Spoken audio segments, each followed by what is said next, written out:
DJ Rick Entertainment. Big sound, professional equipment, competitive pricing. Who else you gonna go with? DJ Rick can handle all your live sound needs at any event in the DMV. Large or small, indoors, outdoors, weddings, barbecues, and even your friendly neighborhood protest.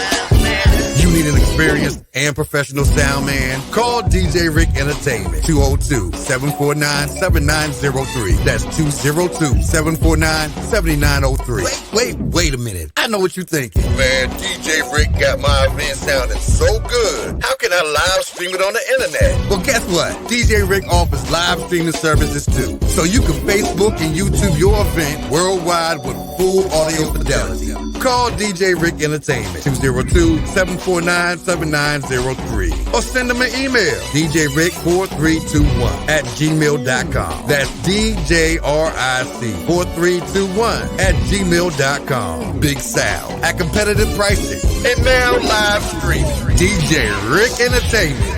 Who else you gonna go with?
Good evening, everybody. This is Tea Time. I'm your host, Terrance Johnson. We are getting started on our inaugural show today. I'd like to thank everybody for tuning in. Make sure that you like, make sure that you share, and please make sure that you follow Tea Time with Terrance Johnson. I appreciate it, man. My co-host is not here right now, so we're going to move on. But we're going to talk some things about football. Chime in if you want. This is an interactive show, and I want you to be interactive. So do your thing, and we'll talk some good sports right now. We're going to look at the NFL because that's the hottest thing going right now. Did you see what Lamar Jackson was cooking in Cleveland? That's all I got to say. It's amazing. Amazing. He stepped off, took a shot, took a shower, came on back out. I'll just win the game. He gave us more excitement. But don't forget, Baker Mayfield did a great job and had a great game. Cleveland is a force to be reckoned with in the AFC. So watch out, AFC North. Cleveland is here, and they're not going anywhere. I don't think they're going anywhere for a long, long, long time. Pittsburgh, start looking in your rearview mirror. You got two teams hot on your trail. Be careful. 3 more games left. Anything can happen. The Redskins knocked that door in a little bit for Pittsburgh. Now Pittsburgh's got to really put together a string of wins and go into the season strong if they're going to fulfill those predictions of being Super Bowl champions. You know, we had some great games all week. I watched the Redskins 49ers game. Domination the entire time. That defensive line, sorry, did I say the Redskins, the Washington football team? I apologize. Hey, we right here, man. Hey, ladies and gentlemen, my man Antoine Hoffman's here, man. What's going on with you, man? Not too much. Not too much. Definitely glad to be a part of tonight's show. We're looking forward to seeing where things go tonight and having a blast with you. My man. Well, we were talking to NFL right now, Antoine. I was talking about we touched on last night's game when Lamar Jackson pulled a Houdini and came back out the tunnel running out and then won the game for him. That was incredible. I really enjoyed it. But Cleveland looked good, man. Cleveland looked good. They came back. They were strong. They fought all the way through. You just can't you can't fight with Lamar Jackson when he's in a mood. So I'm gonna give him that much. But we had some great games Sunday. Opportunity to watch the Washington football team. I had to correct myself, Twan. I had to correct myself. The Washington football team, man, the defensive line dominated 49ers the entire game and won the game. They were the offense for the team. What do you think about the Washington football team's D-line? It's definitely formidable. It's one of the toughest in the NFL. Constant pressure is applied. You gotta love what Chase Young is bringing, to the table. As well as the kids from Alabama. I think that as long as they stay together, barring any unforeseen issues like injuries or legal issues or things of that nature, that defensive line is going to be a problem for years to come.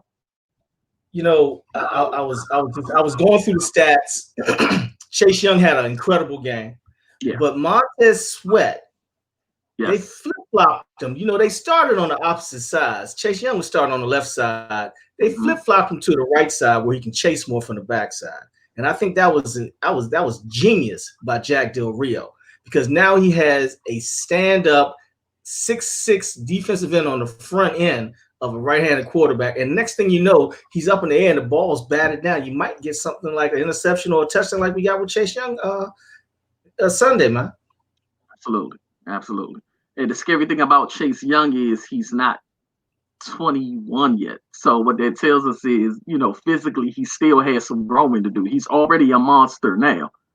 And the fact that he still has growing to do with that athleticism and with his, football acumen and intellect, he's only going to get scarier for opposing offenses. Hey, I can only say that the math went out and found themselves a grown man at the age of 14 and brought him in. And the next thing you know, he's at Ohio State destroying NCAA Division I top-notch football. Now he's here doing the same thing. He is the real deal, plain and simple. Absolutely he is. With what the Washington football team has done in putting together a defensive line that, Deron Payne is an anchor. Yeah. Allen is an animal. They can't stop him. They have to double both of them. The NFL is in trouble right now because if the Washington football team gets any type of pressure from the outside linebackers, you're not going to get a yard. Good bend don't break defense is what I would call. Can't argue with that.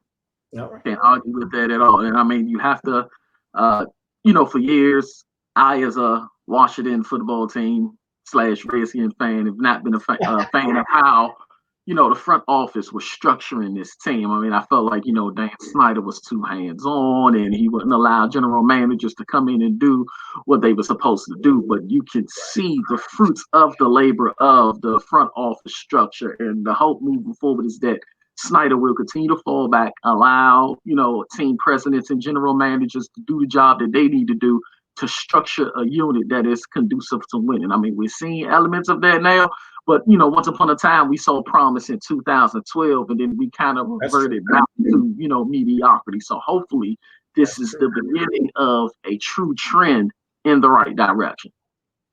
I'm happy to see them do it. I like to see the offense flow a little bit more, and we're going to be seeing a lot from them. But I'm going to jump to a few more games. I didn't get a chance to see all the games, but I got a chance to do my homework on it. The Patriots, man. The Patriots, Antoine. Bill Belichick is going to go bald by the end of the season. He's going to pull all his hair out. Cam can't do it by himself, man.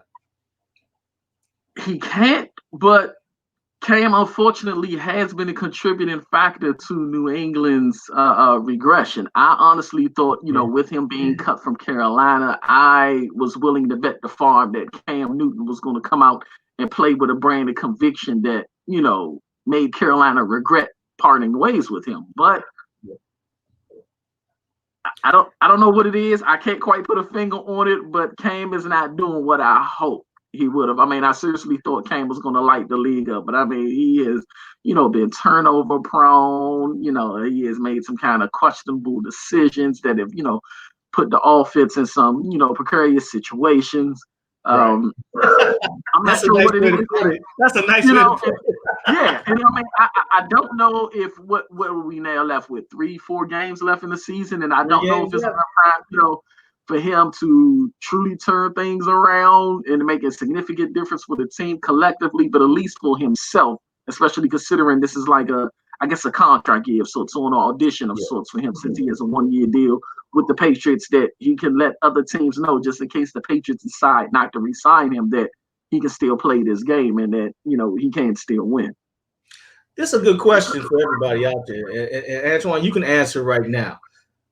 Where do you see Cam Newton next year, or where can he go where he can be effective and be the same type of quarterback that he was in Carolina when they were having all this success? Right now, I don't see Belichick bringing him back. No. Again, unless something miraculous takes place in these last few games to close the season out, I don't see Cam returning as a Patriot. Where he will land, that's iffy. I'm not sure. Given that he's gonna land or anything, he's gonna keep floating. Yeah, I honestly don't have a landing strip for him at this point. Not to say that he won't find one, but let's say he does. Will he be a starter given his age? Because what is he now? He's 31, 32, somewhere along those lines. He's not. He's getting up there. He's been in the league for a while, and he's getting up there. What, 2011? Yeah. He seems to be regressing, production-wise. And the question is, how many teams are really going to be knocking on his door for a starting position? And I guess with Cam, his pride and his desire to show that he can still play the game, will he be willing to, take a back seat, and take a back seat to another quarterback? So that's gonna be rough, but I think, and this is just me speculating, this is my football mind roll. Okay. I really do think, especially if they choose not to bring him back to New England, which I agree with you. I don't think he's coming back to New England. I think they'll be drafting a quarterback this year. I think that Cam might end up in some place like Baltimore backing up Lamar Jackson and giving Lamar Jackson some of the jewels that he's learned as a mobile quarterback. I really do believe that. Now, if there's an opportunity for him to go play somewhere, it might be Tampa, because he fits the Tampa mode of a physical quarterback that can move the ball, run the ball, and throw the ball at the same time. I think Tampa needs to start thinking about it, because I don't think that the immediate answer is Tom Brady with Tampa. I think Tampa is restraining him from being the quarterback that he needs to be, which is a dink and dunk quarterback, slide from one side of the pocket to the next side of the pocket. So I like to see him over there. And I like to see Brady go somewhere else where he can actually play his game and show his skill set, which is a mid-range passing quarterback. Cam is a runner. He's always going to be a runner, but it's not saying that's a bad thing. I just think that Cam needs to look at what's best for him, because right now he's gone from a future Hall of Famer to a possible future, where is he now? You got to watch yourself with it. This is your career you're looking at, and that's just my opinion of it. He could think that he can throw the football, and I know he can throw it, but can he play in that type of pro-style offense? He's more of a mobile quarterback. Yeah. Plus, Robert Griffin III, they need to move him back. So I know he got a contract. Move him back to the third string, because if he don't eat a couple sandwiches, he ain't gonna be able to help Lamar either. So that's why Surly was in there. So we'll see how it goes. I just like the fact of the actual fact of passing the mantle. They didn't do it with Vic. I think Vic should have been somewhere else for another year or two as well. to help out with his knowledge of being a mobile quarterback too. Cam, go help Lamar be great. Get yourself a Super Bowl ring and get yourself a job as an NFL mobile quarterback coach. That's what I see him doing. So I got the question. I look at it. Kenny? not Kenny, but is he willing to? Like, is he willing to concede? You know what I mean? And take a step back for the sake of blossoming and grooming a future quarterback. We'll see if he can. He's a good leader, and good leaders normally can follow as well. So we're going to find out if he's a great leader. You know, we looked at some more games, man. As the Rams, we just said the Rams crushed the Patriots 24-3. That was a little bit of a disappointment right there. I thought that the Patriots had a better defense than that, but they're not doing as well. We'll see how it goes. The Rams are a good team. They'll be in the playoffs for sure. No question.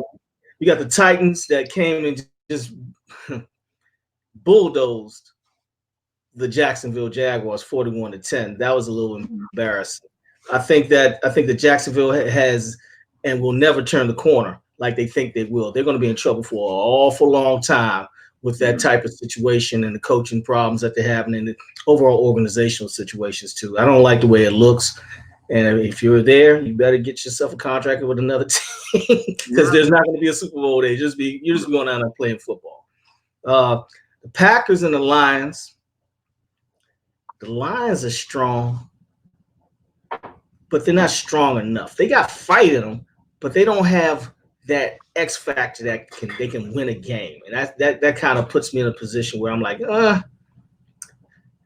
Packers really didn't have a challenge, So hopefully, Packers, of course, we're going to see them in the playoffs. Lions, we like to see them do a little bit better or ship that quarterback out and give them some place to go. We can win a bowl, man. Antoine. Yeah. I don't know if it's the curse or what, man. How in the world do the Pittsburgh Steelers lose 2 games in a row after winning 11 straight? I mean, this is the NFL, and you do know that one thing that or one factor that exists in the NFL, I don't care whatever we're in, there is a such thing called as parity. Any given Sunday, as the old adage says. And in the case of Pittsburgh, any given Sunday happened in successive weeks with the Washington football team, and now with who that just beat them. Help me out. Who was that just beat Pittsburgh? That was the Buffalo Bills. Buffalo Bills just beat them. Not a shabby team, man. Yeah, I think Washington exposed some things with Pittsburgh. Pressure burst pipes, as the old saying goes, and we saw Pittsburgh's pipes get busted. We did. Offense was limited, not too productive. They were stifled, and you know what I mean. Were hands were tied pretty much when it came to scoring points. They just couldn't, put points on the board as they did prior to the 2-game loser streak. Now, I think Pittsburgh is in trouble. I don't want to break the emergency glass just yet because I'm still a believer. Mike Tomlin as a coach, I still believe Ben has some game left in him, and then he can, find his receivers and, find his way and help the team get out of this funk. But I do also realize that a blueprint has been put out to beat them. And when it comes to, your echelon teams in the AFC, I still think it's Kansas City, and then everybody else can fall where they may. I'm gonna agree with you on that. I think Kansas City's been basically in cruise control since week 1. We're going to talk about them in a second, but Pittsburgh, okay. I know for a fact that this happens to teams, and letdowns either make you or break you, of course. Yeah.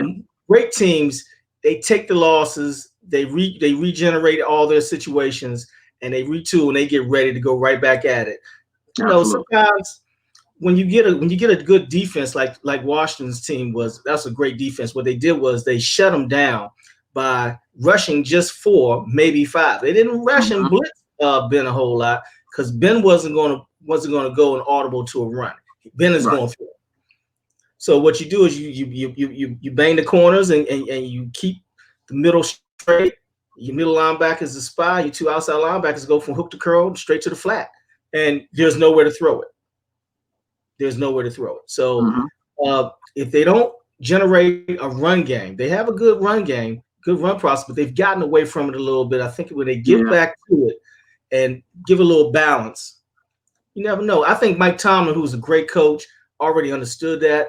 And sometimes, and it's amazing, sometimes coaches allow teams to either win or lose on their own merit. And then they come in and they recoach the entire offense so that they're prepared for the playoffs. And this team is a playoff-driven team. They're ready to go. I expect to see them in the AFC title game. So we'll see how that goes. But they did show you that, hey, Ben, you can't throw every time. It's just not feasible. Doesn't make any sense. You know, speaking of throwing,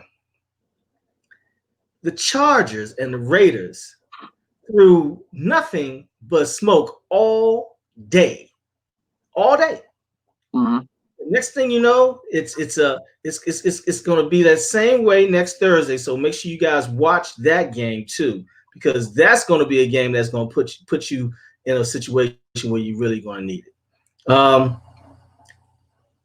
Looking at the Eagles and the Saints, as the Eagles win a game with Jalen Hurts at the starting quarterback spot against what's supposed to be a serviceable to pretty decent defense by the Saints. You know, if they don't get Drew Brees back quick, man, they're in trouble, man.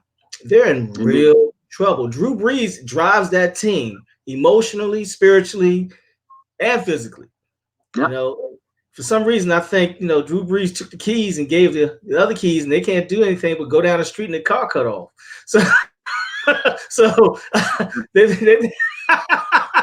hate to say it like that, but it's just so Drew Brees is just entrenched in that offense, and it's hard to replace a guy that gives you X factor moments because he knows exactly where to throw the ball.